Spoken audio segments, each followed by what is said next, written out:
Na Baruch FM, Direito e Justiça. Atualidades jurídicas, os direitos e deveres dos cidadãos pelas lentes da justiça. Apoio OAB, Subseção Lapa, São Paulo. Olá, queridos ouvintes da Rádio Baruch FM, muito boa noite. Hoje o programa Direito e Justiça com a participação da doutora Lucimara Aparecida Maim. Doutora Lucimara é advogada, especialista em Direito Digital, com especialização em Tecnologia e Segurança da Informação, pela Faculdade Impacta Tecnologia. Mestre em Direito Empresarial pela Universidade 9 de Julho. Professora da Uninove nas disciplinas Direito Civil e Ética Profissional. Membro da Comissão de Pesquisa e Pós-Graduação da sede da OAB São Paulo, palestrante em diversas instituições, que nos acrescentará com a entrevista sobre direito digital e fake news.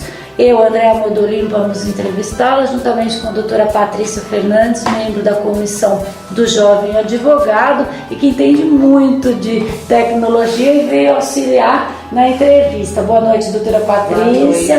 Boa noite, doutora Lucimara. Boa noite. Então vamos falar o que é direito digital. Vamos lá. Boa noite, ouvintes. Boa noite a todos. Direito digital, hoje em dia ele tem dois nomes, alguns chamam de direito digital, outros de direito eletrônico, as duas nomenclaturas elas são corretas. Então o que vem a ser o direito digital? É o estudo do próprio direito, só que com o impacto da tecnologia. Então hoje, por exemplo, se eu falo de contratos, a primeira coisa que remete nós advogados é um contrato formal em papel, num suporte de papel assinado pela caneta. Só que hoje o Tribunal de Justiça ele já tem se manifestado a respeito dos contratos eletrônicos, que é aquele que é gerado 100% em modo eletrônico e assinado com certificado digital no meio eletrônico. Então, se eu tiro aquele contrato do meio eletrônico e imprimo ele, ele perde a validade. Ele não é mais, ele deixa de ser um contrato. Então, são essas coisas que o direito digital vai estudar. Crimes eletrônicos. Os crimes eletrônicos, eles ocorrem no meio virtual. Como que eu faço a coleta de provas? O Código de Processo Civil, ele já trouxe uma inovação da coleta de provas eletrônicas. Então, como que eu faço isso? Eu tenho que ter um conhecimento técnico para eu poder conduzir, de tecnologia, para eu poder conduzir essa perícia, essa coleta de provas. Eu tenho e-commerce hoje, que são as vendas pela internet, então também tem uma legislação específica. Então tudo isso é estudado pelo direito digital. Entendi. E quais os principais impactos do direito digital na atualidade? Além do abismo que se criou entre o antigo e o novo em muito pouco tempo, né? O que acontece hoje, principalmente na era que estamos vivendo, não só o direito estuda isso, mas outras áreas do conhecimento, como a sociologia, a comunicação, é justamente essa velocidade que a tecnologia chega e a transformação que a sociedade tem dos nossos comportamentos. Então hoje já é chamado de Revolução Industrial 4.0. Então nós estamos na Revolução 4.0. O que significa isso? Essa é a nomenclatura. E o que significa isso? Isso é o auxílio da máquina junto com o ser humano. Então hoje a gente ouve falar muito em inteligência artificial, que é essa integração do robô, né? A inteligência artificial tem vários tipos, mas não deixa de ser um robô, e ela contribuindo aqui com o ser humano. Então, por exemplo, se uma inteligência artificial que é gerada, foi colocado no Instagram, colocou uma inteligência artificial no ar, durante 24 horas ela aprendia com a interação com os seres humanos, e as pessoas ensinaram ela sobre racismo, sobre infelizmente várias questões foram ensinadas para ela. Em 24 horas ela conseguiu xingar várias pessoas, dizer que Hitler era ótimo, que tinha que matar judeus, e aí eles tiveram que desligar. Então o impacto que isso traz, se isso ferisse o direito individual de alguém, quem ia responder?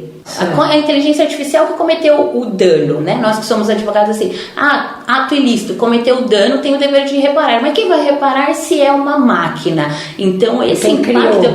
Quem criou... É o médico e o monstro. Só que aí a máquina, ela aprende sozinha. né? Ela tá ali aprendendo sozinha. O Facebook teve que desligar uma máquina porque elas começaram a conversar entre si e os desenvolvedores não entendiam que elas estavam conversando mais.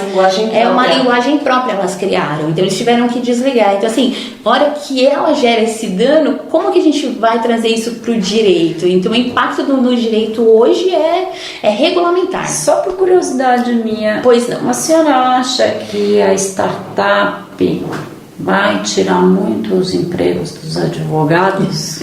Vamos lá, né? Nós temos, eu não sei se vocês conhecem, se não eu divulgo aqui. Essa curiosidade e eu acho muito legal entrar na página da AB2L, né? Que é a Associação Brasileira de Lautex.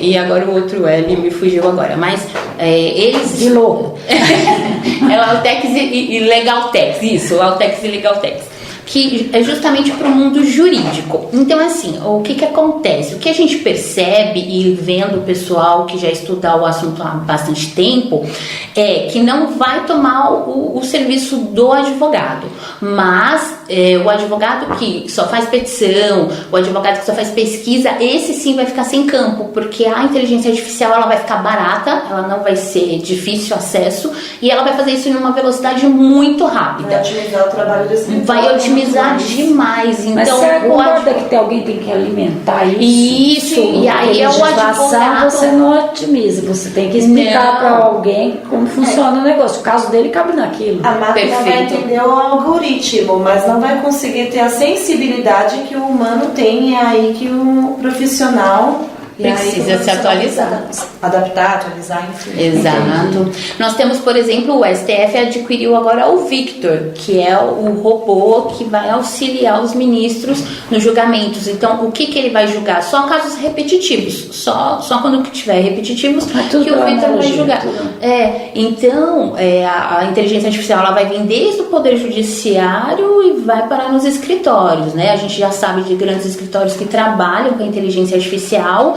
Eu já vi auxilia também. E auxilia muito. Então tem a inteligência artificial que chega e olha, essa ação trabalhista aqui caiu em tal vara. Essa vara tem tantos por cento. A jurimetria, exato, que faz a leitura dos algoritmos, como a Patrícia falou. Então, olha, tantos por cento de horas extras esse juiz julga a favor. Agora tem um outro pedido lá que é fundo de garantia, ele julga contra. Então ele consegue fazer uma síntese de toda a petição inicial ali para saber se tem probabilidade ou não. Mas por outro lado, está tendo uma discussão também muito agora que a gente está participando, é quanto ao código de ética, porque exato, tem... a senhora é professora de ética. Exatamente. E inclusive eu vou fazer um jabá depois aqui de uma obra que a gente vai publicar. Tem a questão justamente tem a Valentina e o Haroldo. A Valentina é uma robô para ações trabalhistas e o Haroldo para direito do consumidor.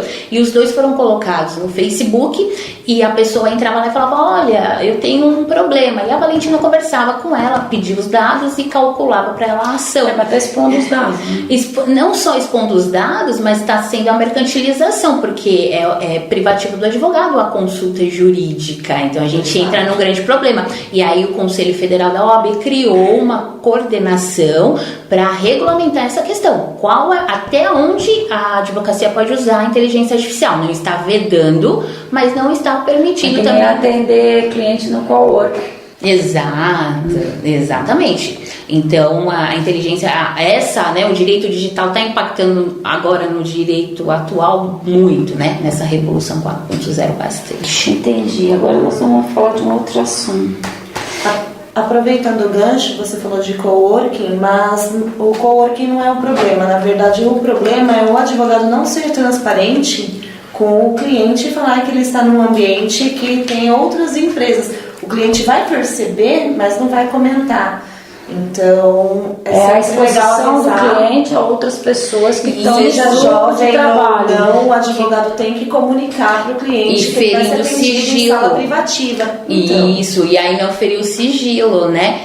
Porque o problema é justamente esse que a Patrícia falou, porque às vezes tem aquelas mesas que são conjuntas, aí se você atende as estações, aí sim você estaria ferindo o código de ética. Agora, se você reserva uma sala para o atendimento específico, sim, aí explica que aquela sala está sendo monitorada chamada, Ou tudo você vai mais. atender o telefone a teu cliente, você vai em algum canto e não Isso, aí não tem nem risco, nem expor. Não tem nem isso, não expor. É seguir realmente o que a gente tem lá no código de ética, né? O sigilo, a transparência, a confidencialidade. Falando em direito digital, vamos falar um pouquinho, antes de falar da relação do tema fake news e direito digital, vamos falar um pouquinho sobre fake news? Vamos lá, então. Vamos falar um pouquinho de fake news. Todo mundo hoje em dia fala é fake news. Agora, o que é de fato a fake news? O que é de fato? O que é de fato, doutora Andréia, doutora Patrícia? Vamos lá. Existe já um estudo sobre a fake news, não é só o profissional do direito que estuda fake news, ela é estudada por outros ramos do conhecimento, principalmente, porque quando a gente fala fake news e traduzimos isso para o português, fica notícia falsa, né? A famosa fofoca. E fofoca a gente tem desde que a humanidade é humana, existe né? o ser humano. Desde que existe o ser humano, né? Então a gente que trabalha em empresa grande às vezes sabe lá da Rádio Peão, aí é fake news também. Quem morou em cidade muito pequena ou em bairro, né? Muito pequena, às vezes, nossa, fulano é fofoqueiro, então é a famosa fake news. Só que quando a gente traz isso para o mundo virtual, isso toma uma velocidade inacreditável. Porque O mundo fica sabendo. Fica sabendo, né? a proporção, a doutora Patrícia que conhece bastante esse mundo das celebridades aí, youtubers, né, e blogueiros, o pessoal com um clique assim ganha uma velocidade, várias Mal colocada visualizações. gera uma repercussão enorme. E a pessoa vai do céu ao inferno em minutos. Então, só pra gente ter ideia, né, do que é fake news, existem 7 tipos de fake news. Nós temos a fake news, que é a sátira ou a paródia. Ela é uma mentira feita sobre uma verdade, mas ela é humor e ela não tem a intenção de prejudicar. Apesar que ela pode confundir se a pessoa não estiver bem informada, mas a intenção dela não é. Esses programas. Mas geralmente é noticiado que é paródia nesse próprio vídeo para a pessoa se eximir de qualquer problema, responsabilidade criminal, tudo mais. Perfeito, que são realmente esses programas, às vezes, que tem em cima de notícias verdadeiras, mas que transformam isso num certo humor. Então, ela não tem esse intuito, mas às vezes ela pode gerar aí a confusão. Nós temos o conteúdo enganoso. A informação, ela usa a informação enquadrada uma situação, um indivíduo, numa situação falsa. Tem também a falsa conexão, que são manchetes que não confirmam o conteúdo. Então a manchete diz uma coisa, aí a pessoa leu e compartilhou. Ela não foi lá e abriu o conteúdo, ela só viu a manchete. Só que quando você abre, a manchete é totalmente diferente do que está escrito lá. Tem também o falso contexto, que ele pega um contexto genuíno e aí ele dá uma maquiada e faz, né? Tem informações verídicas, mas com algumas informações falsas ali manipuladas. Por exemplo, um depoimento de alguém, eu pego a parte que me aprove, recorto o que não me interessa e publico apenas aquela frase infeliz que a pessoa, num contexto, estava ok. Perfeito. E eu brinco muito em sala de aula com os meus alunos, que eu falo que aluno que adora fazer isso, né? Tira um contexto do código e acha e analisa só aquilo favorável a ele. Então, esse também pode ser jurisprudência. Queria jurisprudência. Panorama. Exatamente. E troca tudo no final. Exato. A fonte impostor. A fonte impostor também ela é muito séria, porque ela parece com uma fonte que nós estamos acostumados, né? Vamos dar o exemplo então da OAB. Um site da OAB divulgou alguma coisa, só que quando você vai analisar mais a fundo, não é o site da OAB, mas ela está maquiando ali como se fosse. A pessoa olhou muito parecida para enganar. Tem o conteúdo fabricado, esse é 100% fabricado, é mesmo para prejudicar a pessoa. E agora a mais nova, né, a que chegou agora, que é o auge, que é o deepfake. E o já mudou de fake news para deepfake, né? E o deepfake, ele tá tendo um problema sério, porque ele é vídeo, geralmente tá tendo o deepfake pornô, porque ele é um vídeo pornô, e aí coloca o rosto da pessoa que ele quer naquela ação. Então divulga aquela cena, parece... Nossa, pra estragar a vida de uma mulher. Estraga a vida de uma mulher. Violência.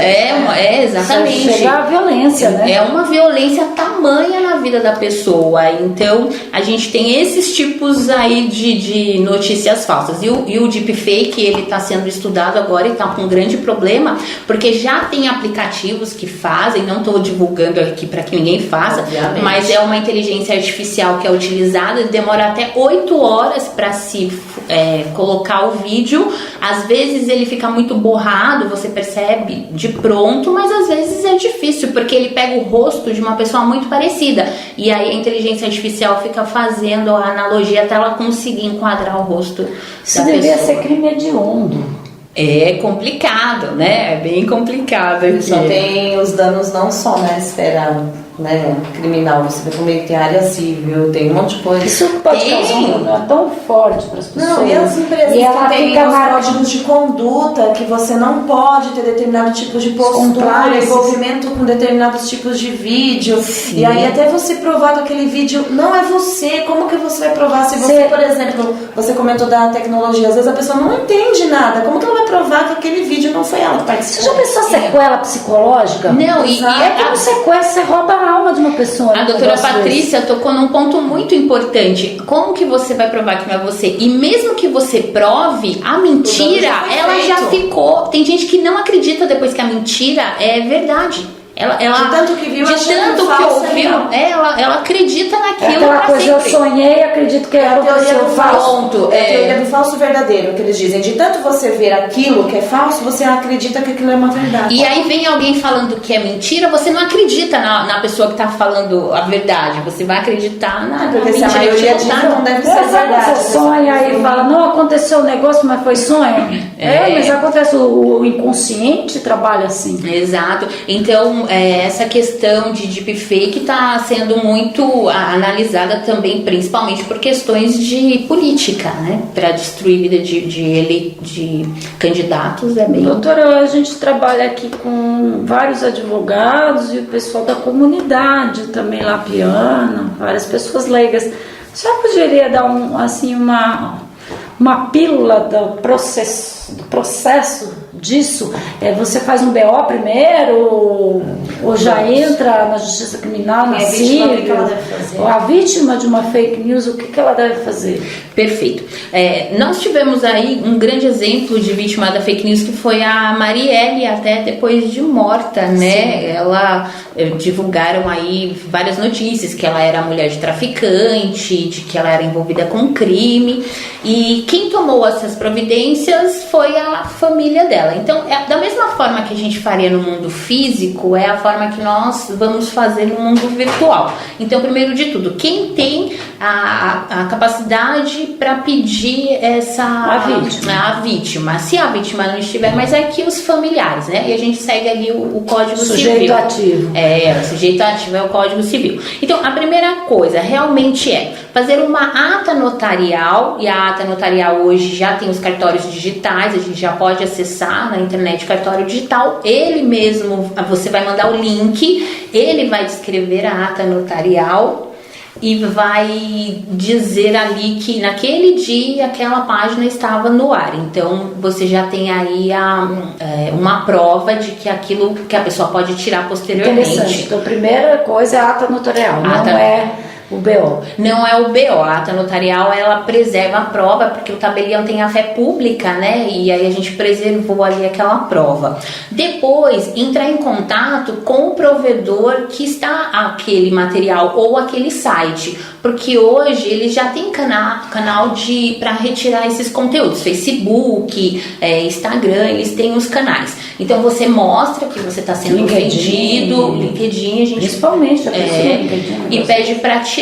Agora, se eles não tirarem, aí sim tem que entrar com a ação judicial, e aí a gente tem o Marco Civil da Internet, o artigo 19, que diz que por ordem judicial eles são obrigados a retirar o conteúdo, apesar de que esses provedores eles não ficam solidários na ação, porque eles não são responsabilizados. Eles já colocam para a própria precaução deles que o conteúdo não é de responsabilidade deles, que ali é apenas uma hospedagem do conteúdo. Entendi. Se a Patrícia botar alguma coisa a meu respeito no Facebook, eu faço a ata notarial, preserva a prova, entro em contato com o Facebook para perfeito, que hospedou, e entro com a ação com contra a Patrícia. Contra a Patrícia. E se o Facebook não tirou, aí o Facebook vai figurar na ação só para retirar. Certo. Só para como retirar. se fosse uma tutela antecipada, uma liminar, para não liminar. veicular mais aquela informação. Para que o dano continuar, porque senão o alcance, você não consegue mensurar. Até aquele momento, hoje, por exemplo, você pode ter 10 mil cliques para ver determinado vídeo. Aí no dia seguinte, de 10 foram para 100 mil, porque uma fofoca quente, como as pessoas dizem, ela viraliza muito mais rápido que uma notícia útil. Viraliza, essa palavra. Exatamente. Esse é o problema, na verdade. E aí, depois de tudo isso, a gente tem lá que enquadrar no direito. Essa conduta que foi feita, ela tá no crime? É uma calúnia? É uma injúria? Ou, por exemplo, difamação, talvez. A gente teve uma questão da revanche pornô, que a gente chama, que é justamente, né, a mulher manda uma foto, que eu não recomendo, né, namora do sem mandar namorado. manda uma foto sua nua, ela manda, né, tá namorando, manda um nude. E depois que fica bravo, aí o rapaz vai e publica isso em grupo de WhatsApp. Muito em rompimento, né? É o revanche, né? É a revanche. Então, depois disso, o que acontece? Aquela mulher, ela vai sofrer um dano tão tamanho e foi já enquadrado na Lei Maria da Penha também. Então, dependendo dessa relação que tem, aí se for marido e mulher, ou se for um cônjuge, aí você tem essa relação. Então, a gente vai ter que enquadrar no direito. E depois ir para o direito civil e buscar a responsabilidade, o dano moral. Porque, na verdade, é aquilo que você falou antes, o dano ele se perpetua, porque apesar de você resolver judicialmente, a sequela é muito grande, porque a sociedade, apesar de dizer que nós estamos evoluindo, todo mundo está com a chamada mente aberta, infelizmente o pessoal ainda rotula. Exato. E então esse dano, ele pode não ser só moral, dependendo, por exemplo, eu sou professora e de repente acontece algo comigo, eu perco meu emprego, ninguém mais vai querer me empregar por conta dessa mesmo que você prove que seja é o que eu falei, isso é uma sequela muito grande, psicológica muito forte. Nós que somos advogados, então, se houver o dano material também, né, a perda de uma chance, que tá na responsabilidade civil, vai pedir aposentadoria, vai pedir, exatamente, vai ter que indenizar aí. Mas lembrando que é sempre o autor do dano, né? A gente tem que pedir tudo isso pro autor do dano, não pro provedor de acesso. Doutora, como não ser um divulgador de fake news ou deepfake? Nossa, né? Como eu não quero, né? Porque às vezes você compartilha coisas que não devem ser compartilhadas. Se você soubesse a fonte, não compartilharia jamais. Qualquer um mortal pode acontecer. Qualquer um, né? Nós todos, quem nunca, né? Teve a sensação de dividir uma piadinha com a amiga. Quem viu essa piadinha, a proporção da piadinha, ela viralizou. O contexto que ela saiu. Gostei da palavra, viralizou. Viraliza de uma forma tremenda. Então, assim, como eu posso não divulgar notícias falsas? O WhatsApp, por exemplo, ele criou agora essa semana, a gente tem uma ferramenta nova que mostra que aquela notícia que eu recebi de um colega meu foi compartilhada, e ele vai no máximo 5 compartilhamentos. Isso eu já achei ótimo, né? Porque tem aqueles colegas spam. Aqueles famosos spams, né? Que tem colegas que mandam assim notícias que eles recebem. Então o WhatsApp já está ajudando. Isso é uma questão de educação digital, que como a gente não teve, nós saímos do analógico e viemos para o mundo digital, então a gente não teve essa educação digital. Então temos aí algumas ONGs que estão trabalhando a esse respeito.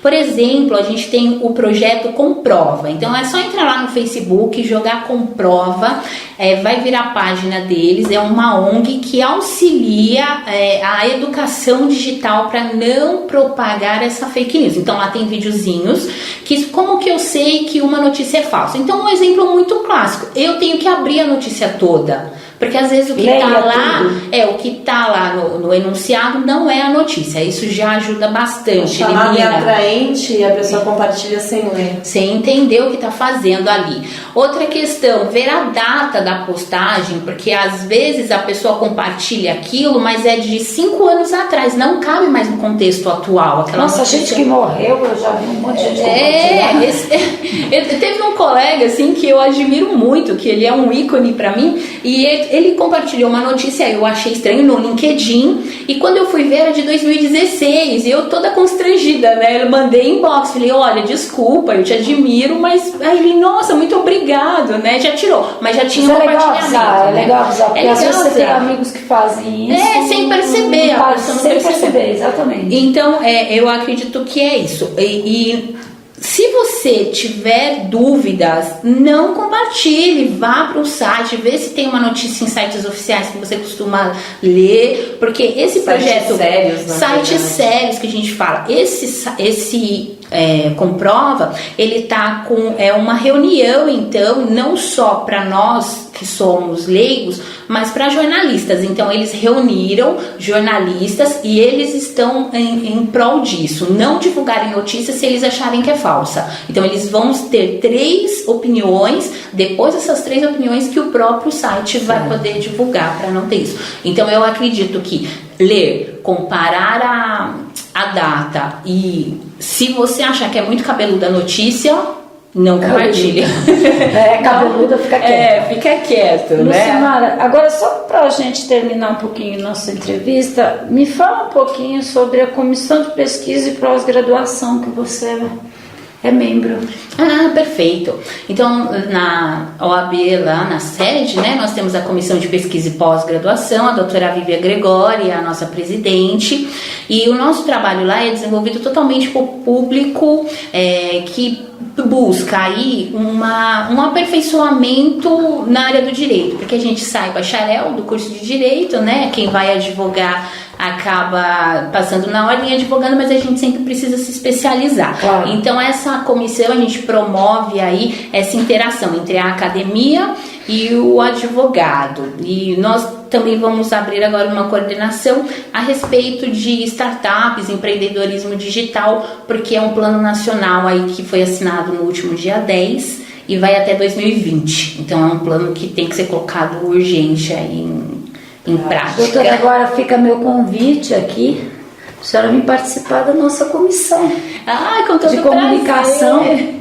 É um prazer, nossa, eu aceito sim, o maior prazer estar aqui conosco.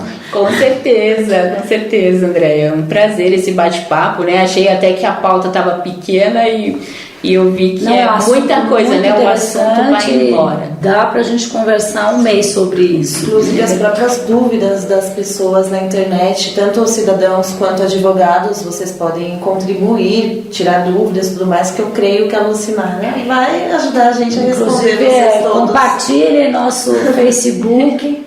É verdade, não podem ficar à vontade, é um prazer me adicionar, né? Eu compartilho sim, porque eu acho que tudo que a gente estuda a gente tem que compartilhar, porque não vale a gente dividir, não vale só ficar com a gente, né? Então, o que você vai fazer com isso só para você? O que eu vou fazer, né, Andréia? Exatamente.